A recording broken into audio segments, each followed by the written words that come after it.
Hi every one, எல்லாத்துக்கும் வணக்கம். நான் இப்போ எங்கே இருக்கேன்னு பார்த்தீங்கன்னா காரமடையில், அதாவது கண்ணாரப்பாளையம் ஏரியாவில் நான் இருக்கேன்.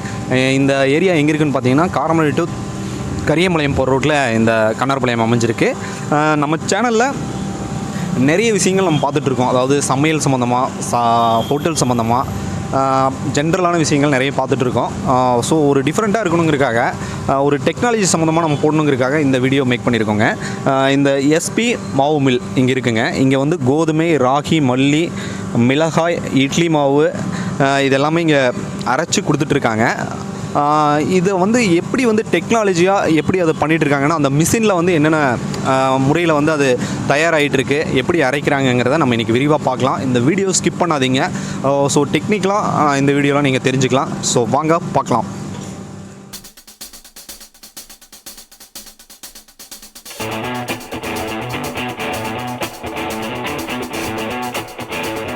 வியூவர்ஸ், எஸ்பி மாவு மில் ஓனர் இருக்காங்க. இங்கே வந்துட்டு எந்தெந்த மிஷின் என்னென்ன மாதிரி ஒர்க் ஆகுதுங்கிறத அவங்க எக்ஸ்பிளைன் பண்ணுவாங்க. வாங்க பார்க்கலாம்.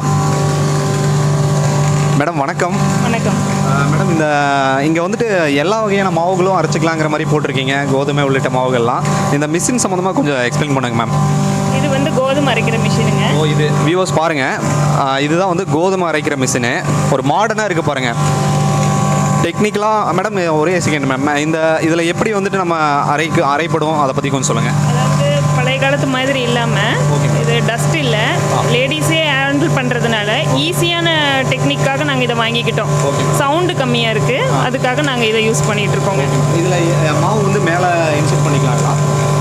அதாவது கோதுமையை இதில் இன்செர்ட் பண்ணிக்கலாங்களா? கோதுமையை மேலே இப்படி போட்டால் கீழே வந்து இப்படி அவங்களோடதில் வந்துடும். ரொம்ப கஷ்டமெல்லாம் இல்லை. ஆன் பண்ணி விட்டு நம்ம என்ன வேலை வேணாலும் செய்யலாம். அது பாட்டுக்கு அவுட்புட் கரெக்டாக இருக்கும். அதாவது பழைய மிஷின் மாதிரி இல்லாமல் இது ரொம்ப மாடர்னாக இருக்கும். ஸோ வியூவர்ஸ் பாருங்கள், அப்புறம் அங்கே பாட்டுங்க, இதில் வந்து மாவு இன்செர்ட் பண்ணிவிட்டு விட்டுட்டோம்னா அவங்க சுவிட்சை ஆன் பண்ணிடுவாங்க. சுவிட்சை ஆன் பண்ணோன்னா அதுவே வந்து கீழே வந்து அதுவே இதாகிக்கும். சவுண்டெல்லாம் பார்த்தீங்கன்னா ரொம்ப குறைவாக இருக்குது. சவுண்டு அதிகமாக கேட்குறது இல்லை, தெரியுதுங்களா? ஸோ இந்த வீடியோ பார்க்கும்போதே உங்களுக்கு தெரியும், ஒரு டிஃப்ரெண்ட் லுக்கு கிடைக்கும்.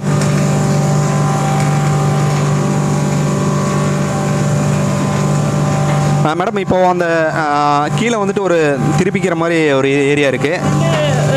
எவ்வளோ நம்ம அதிகமாக ஓப்பன் பண்ணுறோன்னா ஸ்பீடாக விடுவோம், சவுண்டு கொஞ்சம் அதிகமாக இருக்கும். நாங்கள் இப்போ ராகி போட்டிருக்கிறதுனால ஸ்பீடாக அரைச்சிரும். அதனால் நான் ஸ்லோவாக வச்சுருக்கேன். வேணும்னா நம்ம இந்த பட்டனில் நம்ம அதிகப்படுத்திக்கலாம். எவ்வளோ நேரத்தில் வந்து இது அரைப்படுங்க மேம்? இது 1 மணி நேரத்துக்கு 45 கிலோ கோதுமை அரைக்குங்க. 45 கிலோ. இது தவிர நம்மக்கிட்ட வேறு என்னென்ன மிஷின்ஸ் வச்சுருக்கீங்க? மிளகாய் மிஷினுங்க, அதுவும் கோதுமை அரிசி அரைக்கிற மிஷின் தான். ஓகேங்க மேம். அதாவது இந்த வியூவர்ஸ் பாருங்கள், இது வந்து அரிசி அரைக்கிற மிஷின் மேடம். இது வந்து அரிசி அரைக்கிற மிஷின் மேம். இந்த மிஷின் சம்மந்தமாக கொஞ்சம் சொல்லுங்கள். அரிசி, கோதுமை, ராகி எல்லாமே அரைக்கலாம். ஆள் அதிகமாக கூட்டம் வர்றதுனால இது எங்களுக்கு பத்தாமல் பெரிய மிஷின் போட்டுக்கிட்டோம் நாங்கள். சேம் ப்ராசஸ் தான். இதுக்கு அதுக்கு என்ன டிஃப்ரெண்ட் மேம்? இது கொஞ்சம் சவுண்ட் இல்லாமல் அரைக்கும், அது கொஞ்சம் சவுண்டாக இருக்கும். அதான் டிஃப்ரெண்ட். Okay ma'am. இன்னொரு மிஷின் நீங்கள் வச்சுருந்தீங்க, அந்த மிஷின் எது என்ன மேம்? இட்லி மாவு நாங்களே அரைச்சி கொடுத்துருவோம். ஓ, இது ரொம்ப மாடர்னாக இருக்குங்க மேம். இட்லி மாவு அரைச்சி கொடுத்துருவோம். கிலோவுக்கு 10 ரூபான்னு சார்ஜ் பண்ணுறோம்.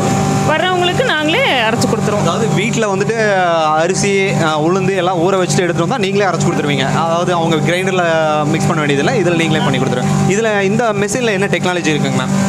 டெக்னாலஜின்னு என்ன சொல்கிறதுன்னு தெரியும். எவ்வளோ நேரத்தில் அரைப்படுங்க? போட்டோன்னையுமே நாங்கள் ஒரு 5 நிமிஷத்தில் ஒரு 2 கிலோ அரிசி அரைச்சி கொடுத்துருவோம். 5 நிமிஷம். அதுவே வீட்டில் நம்ம அரைக்கிறதா இருந்தால் ஒரு மணி நேரமாவது ஆகும் கண்டிப்பாக. உளுந்துக்கு அரிசிக்குன்னு இங்கே நம்ம 5 நிமிஷத்தில் அரைச்சி கொடுத்துருவோம். வியூவர்ஸ் பாருங்கள் மேம், இந்த மிஷின் பேர் என்னங்க? இது இட்லி மாவு அரைக்கிற மிஷினுங்க. நம்ம வந்து வீட்டில் வந்துட்டு ஒரு கிரைண்டரில் வந்து ரைஸும் உளுந்தும் போட்டு அரைக்கணும்னா கிட்டத்தட்ட ஒரு 2 hours ஆகும். இந்த மாடர்ன் மிஷினில் பார்த்தீங்கன்னா கிட்டத்தட்ட ஒரு 5 மினிட்ஸில், ஜஸ்ட் 5 மினிட்ஸில் வந்துட்டு நீங்கள் மாவு அரைச்சி நீங்கள் வீட்டுக்கு எடுத்துகிட்டு போய்க்கலாம். இந்த வாங்க பாருங்கள், இந்த மாவில் வந்து மேம் இந்த எப்படிங்க மேம் இந்த அரிசியெல்லாம் நீங்கள் இதுலேயே இன்செர்ட் பண்ணுவீங்களா? சொல்லுங்கள். இட்லி மாவு அரிசி ஊற வச்சு கொண்டு வந்தாங்கன்னா 5 நிமிஷத்தில் நாங்கள் அரைச்சி கொடுத்துருவோம். அதாவது இதில் நீங்கள் போட்டு தள்ளி விட்டுட்டே இருக்கணும். நாங்கள் தள்ளி விடுவோம், அது கீழே அவுட்புட் வெளியே வரும்.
வியூவர்ஸ் அடுத்தபடியாக பார்த்தீங்கன்னா இடியாப்பம் மிஷின் இங்கே வச்சுருக்காங்க. இதெல்லாம் பார்த்தீங்கன்னா நீங்கள் பார்த்துருக்க வாய்ப்பு ரொம்ப கம்மி.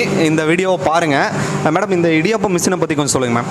இடியாப்பம் மிஷின் இது இட்லி மாதிரி ஊற்றி 1.5 நிமிஷத்துக்கு 25 இட்லி இடியாப்பமாக வெளியே வரும். அதுதான் அந்த மாதிரி. அது காட்ட முடியுங்களா? நாங்கள் பேக் பண்ணிட்டோம். இது ஒருத்தருக்கு மொத்தமாக கொடுக்கறதுக்காக வச்சுருக்கோம்.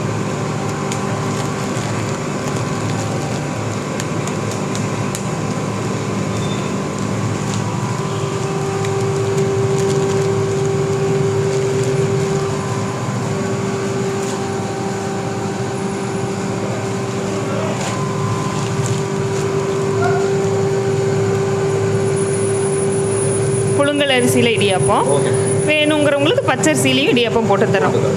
மேம் இந்த இடியாப்பம் இது பண்ணுறதுக்கு என்னென்ன எவ்வளோ நேரம் ஆகுங்க தயாரிக்கிறீங்க இந்த மிஷினில்? இட்லி ஊற்றுறது மட்டும்தான் வேலை. இட்லி ஊற்றி சூடாகவே இதில் போட்டுக்கலாம். வியூவர்ஸ் பார்த்தீங்கன்னா இடியாப்பம், அப்புறம் பார்த்தீங்கன்னா நீங்கள் மாவு அரைக்கணும், அப்புறம் வந்து உங்களுக்கு வந்து கோதுமை மாவு அரைக்கிறது எல்லாமே இங்கே வந்து டெக்னாலஜி சம்மந்தமாக நிறைய விஷயங்கள் இங்கே இருக்குங்க. அடுத்தபடியாக வேறு ஏதாவது இருக்குங்களா மேம்? மாவு கொடுக்குறோங்க. 1 கிலோ 25 ரூபாங்கிற மாதிரி மாவு அரைச்சி பேக் பண்ணி கொடுக்குறோம். இதுக்கு வரைக்கும் எங்களுக்கு பேக்கிங்க்கு நேம் நாங்கள் பண்ணலை. ஏன்னா எங்களுக்கு டைம் இதுலேயே சரியாக இருக்குது. டைம் கிடைக்கும் போது எங்களோட பிராண்டு நேம் வச்சுட்டு நாங்கள் அதையும் வெளியே கொடுப்போம். இது அதிர்சத்துக்கு அரைக்கிறது, ஈரமாவு அரைக்கிறது, பச்சரிசி அரைக்கிறது.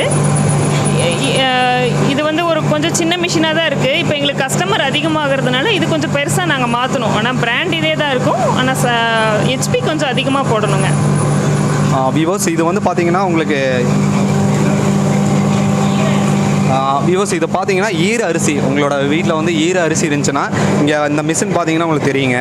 இந்த மிஷினில் அதுவே வந்துட்டு உங்களுக்கு கொடுத்தீங்கன்னா அதுவே அரைச்சி கொடுத்துரும். வியூவர்ஸ் அடுத்தது பார்த்தீங்கன்னா சில்லி கட்டர் வச்சுருக்காங்க. அது சம்மந்தமாக கேட்போம். மேடம் சொல்லுங்கள் மேடம் இந்த மிஷின் பற்றி. இது மிளகாவை துண்டு துண்டாக கட் பண்ணுறது. முதல்லலாம் வந்து ஒரு பாத்திரத்தில் மிளகா போட்டு இடிப்போம். இது எல்லாத்துக்கும் இப்போ கஷ்டம் இல்லைங்களா? அதனால இது சில்லி கட்டர். இதில் கட் பண்ணிவிட்டு மிளகா மிஷினில் தூக்கி போட்டால் சீக்கிரம் ஆயிடுங்க. எப்படி மேம் இந்த மிஷினில் உள்ளே போட்டாலே அதுவே கட் பண்ணி கொடுத்துருங்க? பேஷன் இங்கே வச்சுருப்போம். மிளகாவை எடுத்து போட நல்லா காய வச்ச மிளகாவை போட அது வந்து தூள் தூளாக வெளியே வந்துடும். அவ்வளோதான்.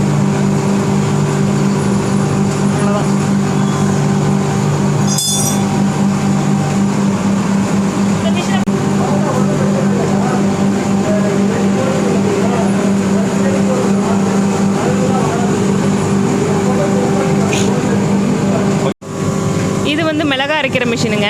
மிளகா, மல்லி, சாம்பார் தூள் அந்த மாதிரி பொடி அரைக்கிறது.